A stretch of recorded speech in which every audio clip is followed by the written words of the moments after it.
Здравствуйте, дорогие друзья! Я рад вас приветствовать на моем канале. Сегодня в данном видео я готовлю знаменитый ореховый венгерский торт Эстерхази. Торт этот готовится без муки и, соответственно, не содержит глютена в себе. Торт очень вкусный, буквально тает во рту. Готовится он на орехово-меренговых коржах. И сегодня я буду готовить его очень быстрым способом. Все покажу и расскажу в данном видео. Многие боятся готовить этот торт, но в этом видео я покажу, что бояться этого не нужно. И обычная домохозяйка справится с его приготовлением, даже не имея планетарного миксера. Начнем мы с приготовления крема. Для этого я беру 5 желтков, размешиваю их, чтобы не осталось никакой пленки и корочки. 100 мл молока, 125 грамм сахара, 8 грамм ванильного сахара или берите ванильный экстракт и 35 грамм кукурузного крахмала. На картофельный заменять не нужно. Все это просто перемешиваю. Также смешиваю крахмальную смесь с желтками и также перемешиваю до однородности. Здесь мы готовим крем-муслин. Кто хочет посмотреть подробнейшее видео по крему муслин, проходите по ссылке в описании. Я оставлю вам в описании к данному видео. Здесь в ковшике у меня 300 мл молока. Я добавляю туда желтковую смесь.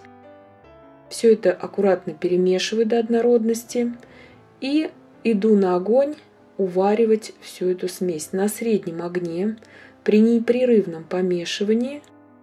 Кастрюлю или ковшик, в чем вы будете работать, берем с толстым дном обязательно для любого заварного крема.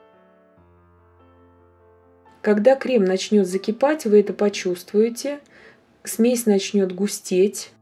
Вы должны постоянно непрерывно помешивать просто, и когда пойдут первые пузыри, это значит то, что крем достиг уже температуры примерно 82-85 градусов Цельсия, и яичная масса уже заварилась.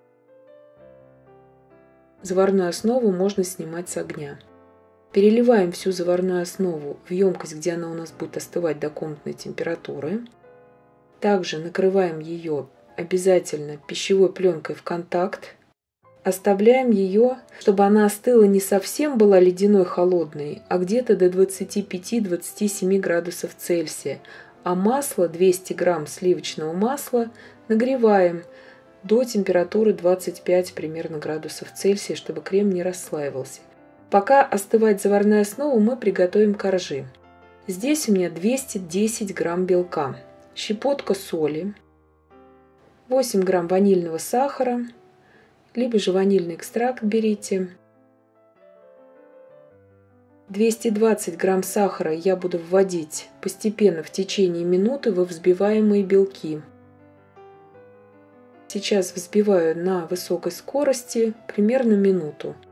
И в течение этой минуты я ввожу туда сахар.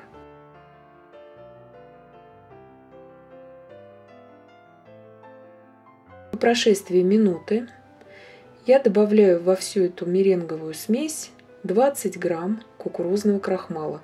Картофельный крахмал здесь использовать нельзя. 20 грамм крахмала.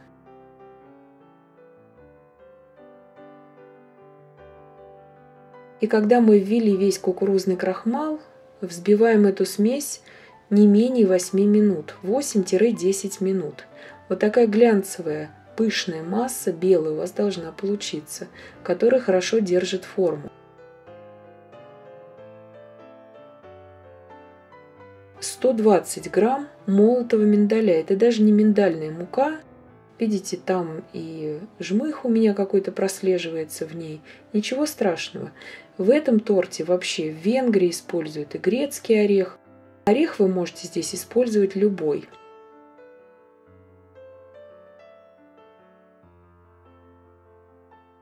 Перемешиваем складывающимися движениями. Здесь 100 грамм молотого фундука. Также постепенно добавляем в массу и вмешиваем лопаткой. Очень аккуратно. Духовка у меня уже разогрета на 200 градусов Цельсия. Сегодня я покажу очень быстрый вариант, как готовятся эти коржи. Чем крупнее орех, тем более жидкой будет масса. Она у меня немножко тоже разжижится, но это не страшно. Видите, она немножко разжижается. Для того, чтобы нам обозначить уже диаметр коржей, можно нарисовать на обратной стороне пергамента, как я это делаю вот сейчас по форме, карандашом. Но это не очень удобно, на мой взгляд. Я наношу немного теста на само кольцо и уже тестом обозначаю себе разметку. Очень удобно вот так делать. Коржи пекутся ничем не сложнее, чем коржи от молочной девочки. Распределяем. 5-7 мм должна быть толщина одного коржа, не больше. Здесь у меня торт 20 см в диаметре. Хватает данного количества теста на 6 коржей. На 200 градусов на 10 минут убираем уже в разогретую духовку. Пока пекутся первые коржи, наносим на пергамент уже вторую партию коржей и также третью. И очень быстро все это делается. Пергамент у меня сегодня не силиконизированный, такой обычный. И я сейчас покажу, как это делается, даже на обычном пергаменте. Орехи выделяют жир, и ничего страшного здесь не происходит. Немножко поплотнее они, конечно, пристают к пергаменту, но все равно результатом я довольна. И делается это все очень и очень быстро. Вырубаю тем же самым кольцом в горячем еще виде. Коржи должны быть обязательно горячие, иначе они у вас потом сломаются. Остатки обрезаю ножом, но остатков обрезков здесь очень мало будет. И вот такие коржики получаются.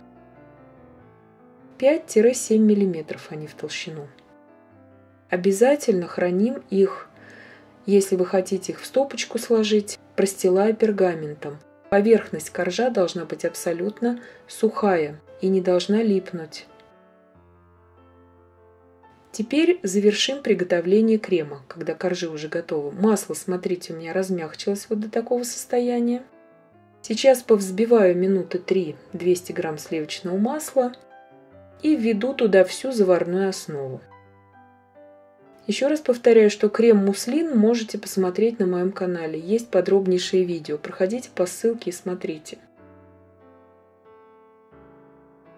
Когда мы вводим заварную основу в масло, долго не взбиваем, чтобы не разрушить структуру проваренного крахмала. Сюда добавляю столовую ложку коньяка. Можете добавить несколько капель ромовой эссенции.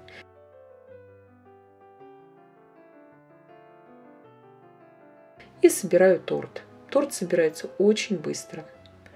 Подобный торт есть на моем канале. Это немецкий торт Агнес Бернауэр. Но тот торт с очень богатым кофейным ароматом и вкусом.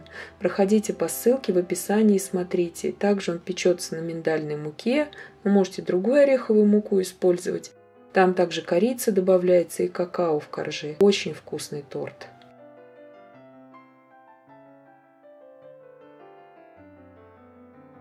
Верхний корж я также слегка промазываю сверху кремом, чтобы он лучше у меня схватился, чтобы не было излишних крошек, и чтобы потом впоследствии абрикосовый джем очень ровно по нему распределился.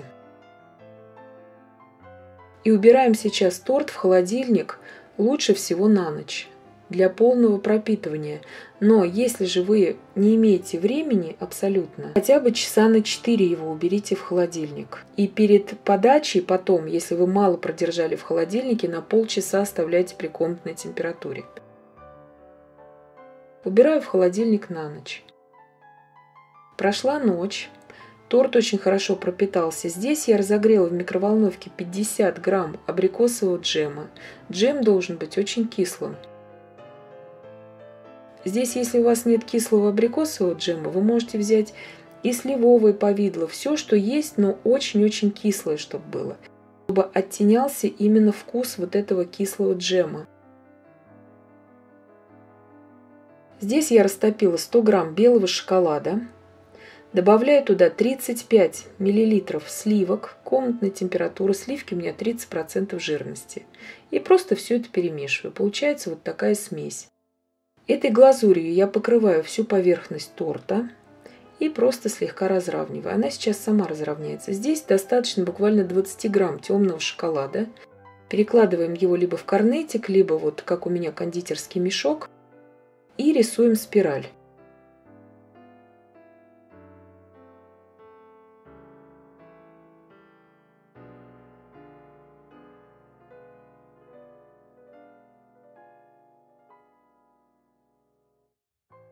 Нарисовали спираль. И теперь начинаем от центра к краям торта делать 4 линии крестообразно.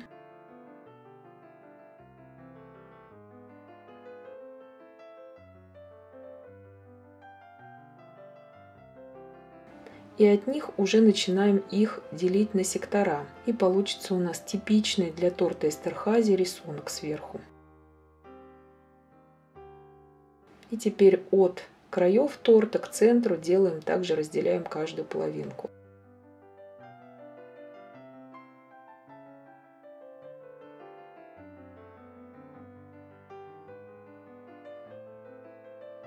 Шпателем разравниваем глазурь по бокам торта. Здесь я обжарила 50 грамм миндальных лепестков. Вы же можете брать любых орехов, какие вам нравятся. И просто покрываем боковину торта. Можете просто поджарить на сковороде или в духовке их обжарить, чтобы они просто у вас подрумянились. И вот такой торт получается. Торт, который реально сделать в домашних условиях.